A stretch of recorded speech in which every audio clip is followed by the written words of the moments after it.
Assalamualaikum Football United.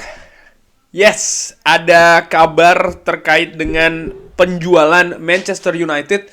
Kabar ini sebenarnya gue baca tadi malam, sekitar tengah malam sebelum gue tidur. Pagi ini ada beberapa aktivitas dulu, baru sekarang gue bisa bikin konten. Ada beberapa juga yang sudah menghubungi lewat Twitter. Terima kasih yang belum follow bisa follow Gus_Neck, ataupun juga yang di kolom komentar di Football United. Terima kasih juga yang belum follow IG gue bisa follow di Gus_Football United. Kabar dari Daily Mail. Ya, gue ke artikelnya dulu, nanti baru ke opininya ya. Jadi, eksklusif investor dari Qatar akan membuat penawaran untuk Manchester United di hari-hari ke depan ya. Dan sangat percaya diri akan menyisihkan kompetitor lainnya. Dan juga akan mendukung Erik ten Hag dengan transfer yang sangat besar ya, tentu saja untuk pembangunan skuad dari Manchester United. Jadi di artikel ini ya Manchester United akan menerima tawaran yang sangat besar dari investor Qatar. Grup juga sangat confident atau percaya diri akan menyisihkan pesaing-pesaingnya. Glazer ini kan menginginkan 6 miliar pound. Jadi tawarannya nampaknya akan lebih besar dari itu.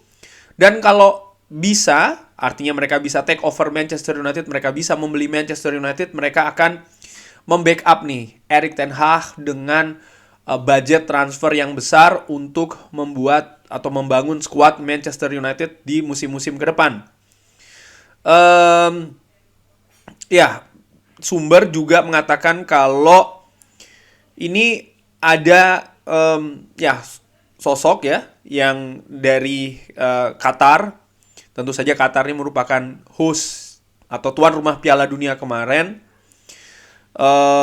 Sangat menginginkan apa ya membuat investasi di sepak bola. Tentu saja salah satu hal yang mungkin akan jadi tantangan, katakanlah demikian ya, bagi Qatar Sports Investment ini karena sudah memiliki Paris Saint-Germain. Ya, walaupun apa namanya, kalau gua ngelihat KSI ini kan semacam kayak apa ya, perusahaan, tapi ada juga kaitannya dengan Qatar itu sendiri. Jadi ujung-ujungnya itu ya negara kalau menurut gue ya, Qatar. Sehingga mungkin antara Manchester United dan juga PSG tidak bisa bertemu satu sama lain di Eropa. Walaupun dikatakan kalau penawaran dari Manchester United ini nantinya akan datang dari hal yang terpisah dari individu investor di Qatar.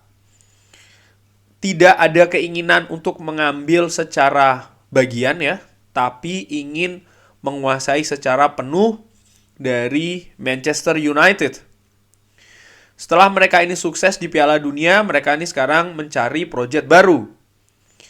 Dan ya, dikatakan juga atau dikabarkan akan membackup Erik ten Hag dengan biaya transfer atau dana transfer yang besar untuk bersaing ya, agar bisa menjadi klub terkaya dunia. Mendatangkan pemain-pemain ya tentu saja, dan ini akan memperkuat status Manchester United sebagai salah satu klub terkaya di dunia, menurut gue sih demikian. Ya ada dana yang akan tersedia. Orang-orang ini sangat serius, mereka ingin memastikan, ini penting ya, mereka ingin memastikan Manchester United harus berada di mana mereka seharusnya berada, dan mereka juga sangat percaya diri dengan penawaran yang sangat kuat. Wah, mereka ternyata ini ambisinya adalah ingin meletakkan kembali atau menempatkan kembali Manchester United di mana Manchester United seharusnya berada ya. Ya, kalau seandainya penawaran ini berhasil, maka kota Manchester akan memiliki dua sisi, Qatar dan juga Abu Dhabi, karena Manchester City kan dimiliki oleh Abu Dhabi. Dan ini juga melihat Newcastle yang dimiliki oleh Saudi. Jadi nampaknya Qatar ini ingin bersaing di Liga Inggris dengan Abu Dhabi dan juga Saudi Arabia. Sehingga ya mereka melihat, oke, yang satu punya Newcastle, yang satu punya Manchester City, ayo kita punyai Manchester United. Mungkin kurang lebih demikian ya. Ya tentu saja ini juga ada oposisi yang dikabarkan bisa saja terjadi karena ada concern tentang human rights. Itu bisa juga terjadi, ini disebutkan di artikel ini. Emir Qatar, Sheikh Tamim bin Hamad Al Thani, ini dia nih orang kayanya ya. Ini ternyata fans dari Manchester United juga. Wow. Orang kaya yang kaya, wah luar biasa. Ternyata dia ini juga fans dari Manchester United. Luar biasa kabar ini. Dan kalau dirangkum, gue ambil dari Transfer News Live, rangkumannya adalah keluarga ini sangat-sangat kaya, 335 miliar 335 miliar dolar. Lalu penawaran senilai 8 miliar pounds untuk Manchester United, itu penawaran untuk membeli dari Glazer plus biaya pembangunan lagi atau redevelopment. Jadi plus biaya 8 plus biaya pembangunan lagi, itu bukan masalah bagi Qatar. Luar biasa. Sangat percaya diri untuk menang dan hanya ingin full takeover, artinya kepemilikan secara penuh. Emir Qatar ini merupakan fans dari Manchester United dan juga ingin ada engagement atau keterkaitan ya, katakanlah dengan fans. Luar biasa. Siapa tadi ya? Sheikh Tamim bin Hamad Al Thani ini salah satu tokoh besar di balik Piala Dunia Qatar kemarin, yang menurut gue secara sukses diadakan di Qatar. Dan kalau gue Google, ternyata keluarga kerajaan Qatar ini merupakan keluarga dengan yang paling kaya nomor 3 di dunia. Jadi nomor 1-nya Saudi Arabia, nomor 2 Kuwait, nomor 3 ini Qatar, nomor 4 Abu Dhabi, baru selanjutnya. Wow.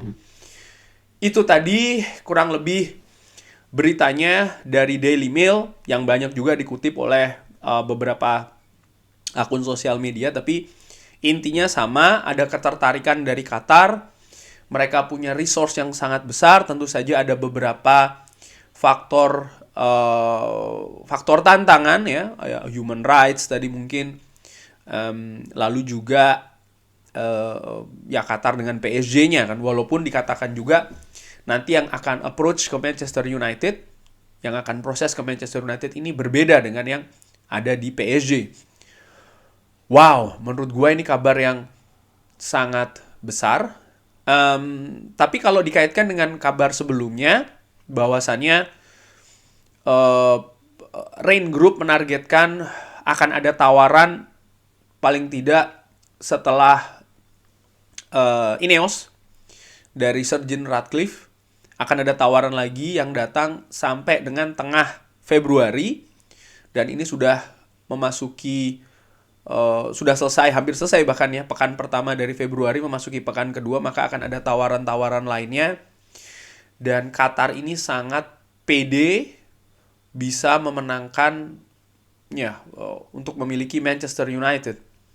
Glazer sendiri sedari Piala Dunia sudah hadir di Qatar, menemui beberapa pihak, dan ternyata menurut gua sih ya salah satu pihak yang ditemui juga Qatar ini tadi. Nah, itu tadi dari artikel dan lainnya. Kalau menurut gua, opini gua, ringan amatiran tentang calon pemilik baru, atau calon kan artinya Ineos juga calon, Qatar yang akan melakukan penawaran juga merupakan calon. Kalau menurut gue akan jadi pekan yang sibuk bagi Rain Group, karena menurut gue bukan tidak mungkin dalam beberapa hari ke depan mendekati tengah Februari akan ada tawaran lain, itu juga bisa terjadi.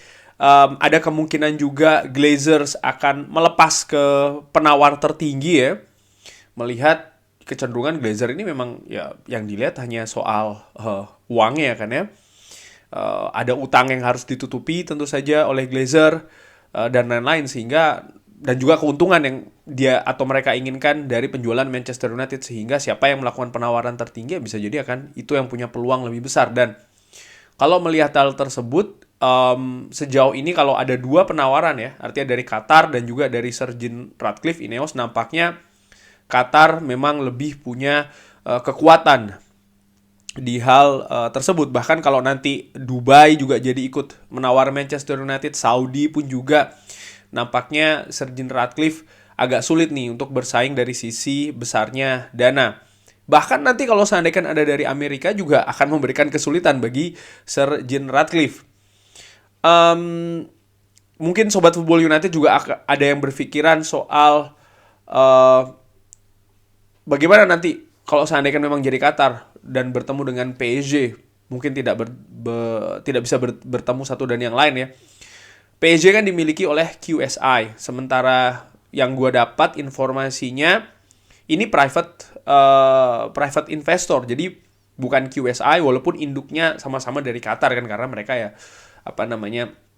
semua dikontrol negara lah mungkin ya dengan amatiran ala gue, sehingga tapi gue yakin lawyers, pengacara mereka yang ada di belakang layar pasti juga tidak akan membiarkan itu terjadi. Artinya PSG tidak berjumpa dengan Manchester United, pasti akan dibikin dengan entitas yang berbeda. Hanya saja sekali lagi ya sumbernya bisa jadi ya sama. Lalu mungkin ada Sobat Football United yang berpikiran ya nanti bagaimana dengan kasus Manchester City terulang lagi di Manchester United. Kalau gue justru melihat ya ini menjadi lampu kuning. Apa yang terjadi di Manchester City kan tentu saja diharapkan juga tidak terjadi dengan klub-klub lainnya yang mungkin punya dana besar, tapi mungkin punya tantangan juga untuk menyalurkan dana tersebut ke klubnya masing-masing. Financial issue lah katakan, atau permasalahan finansial. Dan gue yakin ya mereka pasti akan juga mencari cara dan menjadikan apa yang terjadi di Manchester City ini sebagai pembelajaran sih ya. Lalu bagaimana soal masalah human rights, hak asasi dan lain-lain. Gue menilai Newcastle kan juga demikian ya, ada protes dan lain-lain. Kalau gue melihat mungkin akan ada protes pastinya kalau seandainya memang Qatar yang menjadi pemilik dari Manchester United. Tapi di sisi lain gue juga melihat semua calon pemilik dari Manchester United ini ada kekurangannya masing-masing. Ineos di sisi lain gue juga melihat Sir Jim Ratcliffe punya klub lain kan kayak Nice di Prancis dan juga beberapa sektor lainnya. Bagaimana kekuatan yang dimiliki, kekuatan dana dari Sir Jim Ratcliffe, bagaimana Ineos juga membesarkan Nice ya kan, ambisinya dan lain-lain. Ini menjadikan tanda tanya besar sih bagi gue. Salah satu poin terbesar atau poin kuat dari Sir Jim Ratcliffe ya dia adalah orang lokal kan, dari orang UK. Tapi di sisi lain gue juga melihat bagaimana kekuatan Qatar ini kan juga sangat luar biasa. Mereka menghabiskan ratusan miliar dolar di Piala Dunia yang menurut gue dengan segala kontroversinya mampu dilaksanakan dengan cukup sukses ya. Bahkan beberapa mengeklaim salah satu Piala Dunia terbaik juga. Artinya mereka punya pengalaman mengelola hal global. Manchester United ini merupakan global brand di global market. Ini sesuatu yang besar dan mereka punya pengalaman paling tidak kalau dilihat dari apa yang terjadi di Piala Dunia kemarin, sehingga ya ini salah satu calon pemilik yang menurut gue sangat potensial bisa sih akan memberikan warna berbeda di Manchester United. Bagaimana kekuatan dana yang mereka miliki, juga ambisi. Sobat Football United kalau pernah mengikuti video gue sebelumnya, gue selalu mengatakan penting bagi Manchester United untuk memiliki pemilik baru yang memiliki sumber daya uang yang besar pastinya ya, karena kita ingin supaya Manchester United bisa lebih bersaing lagi, memperbaiki infrastruktur, ada komitmen terhadap klub juga, lalu juga memiliki gengsi ini. Ini juga penting menurut gue, karena kalau dua hal ini dikombinasikan maka Manchester United bisa menjadi kekuatan yang besar juga. Dan tentu saja harus dikelola dengan hati-hati, supaya kejadian di Manchester City tidak terulang di Manchester United. Kurang lebih demikian sih, menurut gue ini kabar yang luar biasa ya, terkait dengan Manchester United. Kita ikuti terus bagaimana perkembangan selanjutnya. Dari calon-calon pemilik Manchester United, gue adakan polling di Football United, di channel Football United. Bisa dilihat di page community, di situ gue adakan polling. Sobat Football United bisa ikut serta ya untuk memilih. Sampai dengan sejauh ini, sebelum gue akhiri video ini, gue tadi sebelum bikin video sudah adakan, wow, dari 350, 61% ternyata masih memilih Qatar, luar biasa. Lalu ada Dubai dan juga Ineos nih di peringkat ketiga. Sobat Football United bisa ikut serta ya di pollingnya. Kita lihat nanti hasilnya seperti apa. Sekali lagi terima kasih sudah menyaksikan. Jangan lupa like, subscribe. Wassalamualaikum warahmatullahi wabarakatuh. Glory, glory Manchester United. Thank you.